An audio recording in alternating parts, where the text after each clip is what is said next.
के लिए बहन नौक्षम जी को इन्वाइट करता हूँ। आपकी जोरदार ताली होनी चाहिए, जोरदार, जो अपने विचारों से आपको जरूर करें। बहन जी, जिस दिन से हमने अपना होश संभाला है और जिस दिन से हम इस राजनीति को देखते आ रहे हैं, और शोर न मचाए, ध्यान सुने। आज हमारे बीच में बहुत सारे बुजुर्ग हैं, नौजवान साथी हैं और युवा पीढ़ी बहुत है। ध्यान से सुने बात मैं जिन्हें मैं कर रहा हूँ। तो मैंने बहन जी के सामने ये बात रखी कि बहन जी, हमारा जो गांव है मेवात का सबसे बड़ा गांव है और मेवात का सबसे जो बड़ा गांव है, लेकिन आज तक के इतिहास में कभी भी कोई एमएलए बना, कभी भी कोई सांसद बना, कभी भी कोई बन जाता है और वोटों के वक्त पे ये सारे गुणगान गाते हैं, भाई सबसे बड़ा गांव, सबसे बड़ा गांव। लेकिन जीतने के बाद में आज तक इस गांव में किसी ने विकास के नाम पर कोई काम नहीं किया, और किया हो तो हमारे बुजुर्ग जो 45-50 साल जिनको वोट डालते हो गए, वो बता देंगे। इसलिए आज हमारे गांव के सैकड़ों बुजुर्ग जो यहाँ मौजूद है, मैं आपके सामने ये बात रखना चाहता हूँ। हमने जब बहन जी से मुलाकात करी तो मैंने बहन जी के सामने यही बात रखी कि बहन जी, मुझे अपने गांव में आपका जो साथ चाहिए वो बिजली और पीने का पानी और खेती का पानी और ऊपर से मतलब एक शिक्षा के लिए मुझे आपका साथ चाहिए। और बहन जी ने इसका मुझे पहली मीटिंग में ही आश्वासन दिया था कि आपका जो भी काम हो आंख मीच के चले आना,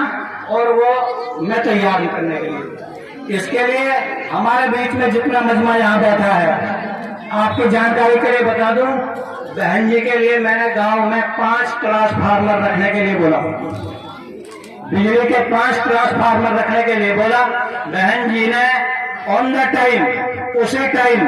वीडियो साहब को कॉल किया और उन 5 ट्रांसफार्मरों को सैंक्शन करा दिया, मंजूर करा दिए, जिनमें से एक लग चुका है, एक कल परसों में लग जाएगा, 10-20 दिन के अंदर सब लगेंगे। ऊपर से बहन जी से हमने जो बात रखी, हमारे गांव में जो सबसे बड़ी समस्या, बहन जी मैं आपको अवगत कराना चाहता हूं कि हमारे गांव में जो खेती है हमारी, ये बिल्कुल पानी से बहुत परेशान है, पूरा गांव परेशान है। मेवात का सबसे बड़ा गांव है।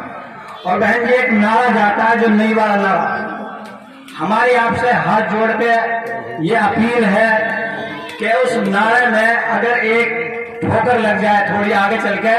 तो हमारे गांव के जो खेत खलिहान हैं और हमारे गांव का जो किसान है, हमारे गांव का जो मजदूर वर्ग है, तो ये बहुत बड़ा भलाई का काम हो जाएगा। बाकी मैं आप गांव वासियों से ये विश्वास देता हूं इस स्टेज के माध्यम से कि बहन जी के साथ हमें लगे हुए 1 महीना हुआ है,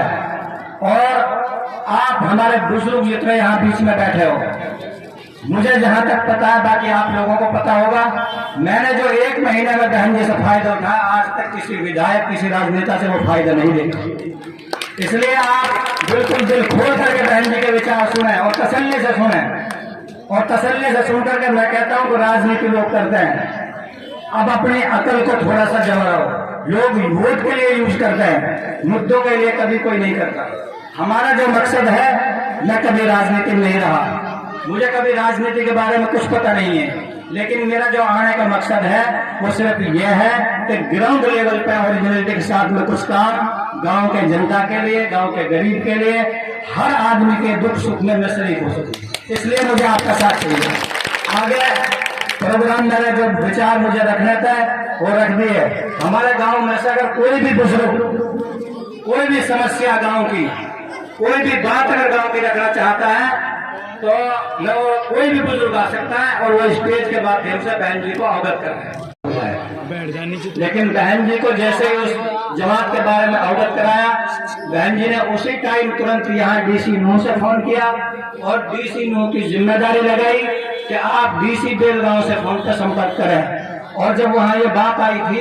कि जमात का जो मामला है ये तो बहुत आउटसाइड चल रहा है, इन लोगों को ऊपर तो बहुत बड़ी बदनामी है, तो बहन जी ने ये कहा था कि मेरी गारंटी है, अगर कोई भी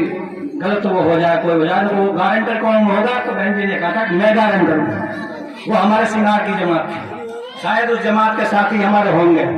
कभी कोई ये समझे भाई मतलब ये को, तो मेरा आप लोगों से हाथ जोड़ के ये है